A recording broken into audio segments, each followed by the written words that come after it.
Assalamualaikum warahmatullahi wabarakatuh. Pada kesempatan kali ini, saya akan mencoba menjelaskan mengenai berpikir komputasi. Sebelumnya, perkenalkan, nama saya Aulia Karoma dari kelas 9B nomor absen 7. Computational Thinking. 1. Pengenalan Computational Thinking. Computational thinking atau berpikir komputasi adalah proses berpikir untuk memformulasikan persoalan-persoalan beserta dengan solusinya, sehingga menghasilkan solusi yang efektif untuk dilaksanakan oleh sebuah agen pemroses. Computational thinking atau CT berarti memahami konsekuensi dari skala persoalan dan kompleksitasnya, tidak hanya untuk efisiensi, tetapi juga untuk alasan ekonomi dan sosial. Menurut Dr. Insinyur Indriani Lim, kebiasaan belajar siswa-siswa di Indonesia dengan berlatih soal menggunakan buku-buku bank soal dinilai kurang tepat dan tidak memberikan manfaat yang optimal. Karena yang terjadi adalah siswa yang membekali dirinya dengan contoh soal yang dihafal saja dan tidak siap untuk menjawab soal dengan variasi tertentu. Menggunakan metode belajar konvensional jelas membuat siswa menjadi tidak siap karena siswa menghadapi permasalahan secara utuh dan tidak rumit. Sedangkan dengan CT permasalahan diselesaikan dengan 4 tahap, yaitu A. Decomposition. Cara melakukan dekomposisi adalah dengan cara memilah masalah yang ada dan dipecah agar mudah dilakukan.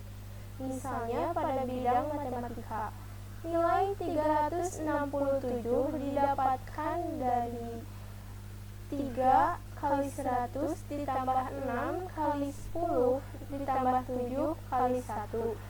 Kemudian pada pembuatan sistem informasi perpustakaan dapat dipisah menjadi peminjam buku dan manajemen anggota dengan pemecah guru dan siswa.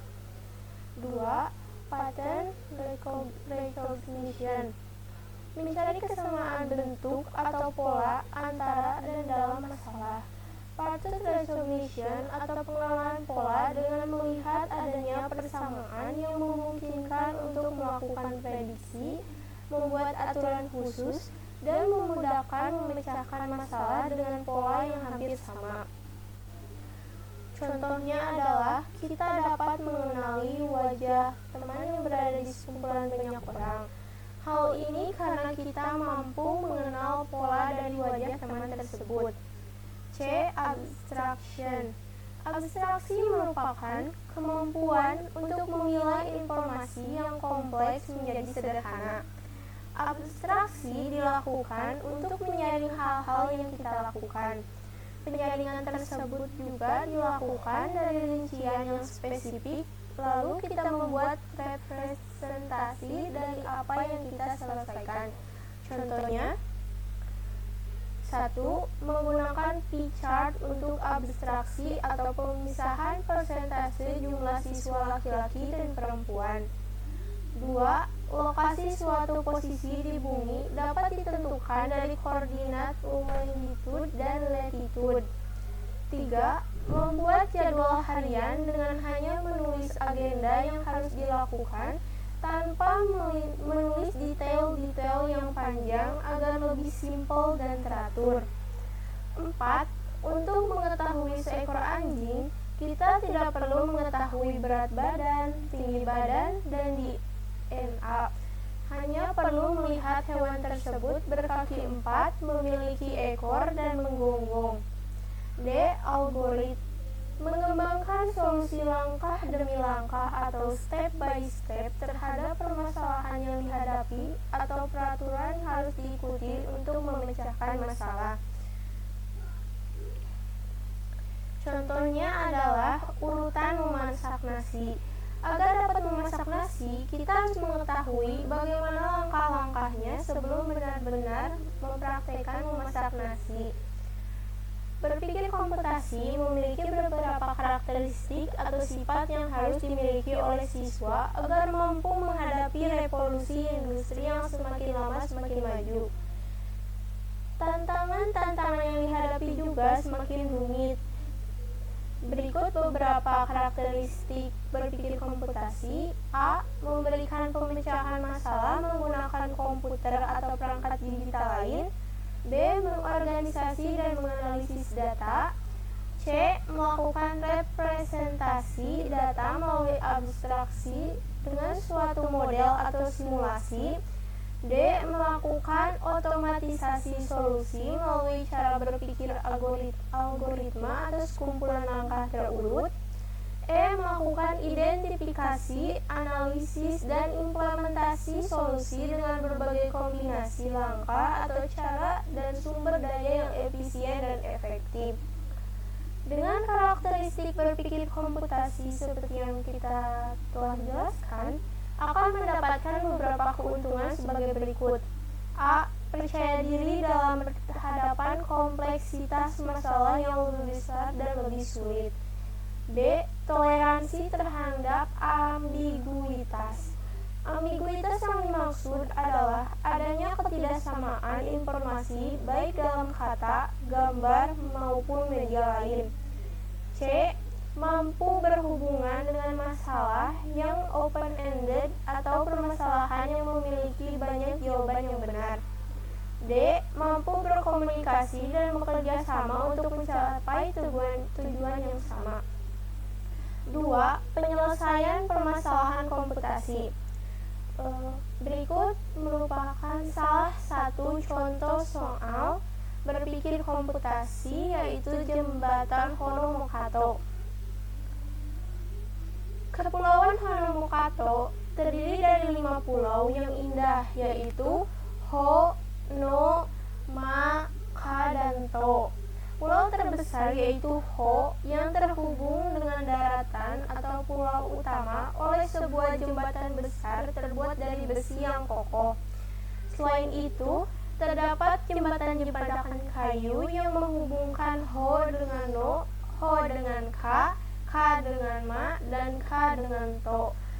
Penduduk Kepulauan Honomokato berharap dibangun 2 jembatan kayu lagi agar jika salah satu jembatan kayu putus, setiap pulau tetap masih bisa mencapai daratan lewat Pulau Ho.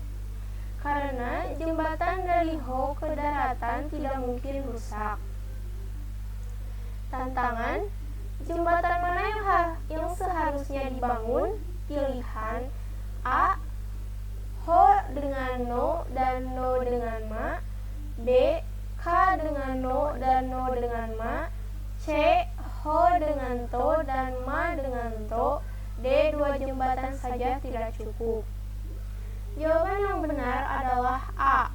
Ho dengan To dan No dengan Ma. Keterangannya, apabila ada jembatan Ho, To atau Ka, To terputus, To masih terhubung. Selain itu, Ka masih terhubung juga melalui To kalau jembatan Ho, Ko putus. Jika ada jembatan No dan Ma, maka 1. Ma masih terhubung melalui No jika jembatan Ho, Ka atau Ka, Ma terputus. 2. No terhubung dengan Ka dan Ma jika jembatan Ho dan No terputus. Ka masih terhubung melalui No dan Ma jika jembatan Ho, Ka putus. Jembatan Ma dan To tidak menghubungkan To jika jembatan Ho, Ka atau Ka, To putus. Pada contoh kasus tersebut memiliki konsep yang mirip dengan jaringan kabel. Namun, Kepulauan Honomokato menggambarkan hanya sebagian kecil. Strukturnya menunjukkan contoh dari semua jaringan internet secara global. Komputer, HP, televisi, CCTV, dan apapun yang terkoneksi ke internet saat ini dapat digambarkan sebagai jejaring dari simpul, seperti pulau-pulau pada jaringan Honomokato. 2. Konsep sorting. Sorting atau pengurutan data merupakan sebuah proses penyusun elemen-elemen dengan tata urut tertentu, dan proses tersebut terimplementasi dalam bermacam aplikasi. Secara umum, sorting dapat didefinisikan sebagai suatu proses untuk menyusun kembali himpunan objek menggunakan aturan tertentu. Secara umum, terdapat dua macam sorting, yaitu ascending. Pengurutan ascending dilakukan dengan mengurutkan dari nilai kecil ke besar atau A sampai Z. B. Descending. Pengurutan data descending dilakukan dengan cara mengurutkan dari nilai yang paling besar ke nilai kecil atau Z ke A. Dalam penerapan di dunia komputasi, sering dilakukan dengan menggunakan berbagai jenis data, baik angka, teks, maupun berbentuk gambar. Namun, tidak semua algoritma sorting cocok untuk dilakukan dengan menggunakan berbagai data tersebut. Berikut merupakan beberapa algoritma pada sorting, yaitu A. Bubble sort. Bubble sort merupakan algoritma pengurutan data yang sudah lama digunakan dengan menggunakan cara yang sederhana. Bubble, yang artinya gelembung, memiliki konsep yang memilih item yang paling besar atau paling kecil tergantung pemilihan pengurutan. Item yang terpilih tersebut diibaratkan muncul seperti gelembung dan ditukar posisinya. Proses penukaran item-item tersebut dilakukan dengan cara perulangan hingga proses akhir selesai sehingga tidak ada item lagi yang ditukar karena sudah terurut. B. Selection sort. Inti dari selection sort adalah pemilihan item dilakukan pengecekan terhadap item lain hingga item terakhir. Item yang dipilih merupakan item yang memiliki nilai paling besar atau paling kecil terhadap item awal, tergantung menggunakan ascending atau descending. Kemudian dilakukan swap terhadap kedua item tersebut. C. Insertion sort. Algoritma insertion sort menggunakan konsep penyisipan atau insert. Item yang terpilih akan disisipkan di sebelah kiri item lain. Tentunya dilakukan pengecekan apakah lebih kecil atau lebih besar dari item tergantung dari penggunaan sorting secara ascending atau descending. Langkah dilakukan perulangan hingga tidak ada lagi item yang perlu dilakukan penyisipan atau dengan kata lain sudah selesai diurutkan atau sorted. Mungkin hanya itu yang dapat saya sampaikan. Mohon maaf bila ada kesalahan, baik ucapan maupun perbuatan. Wassalamualaikum warahmatullahi wabarakatuh.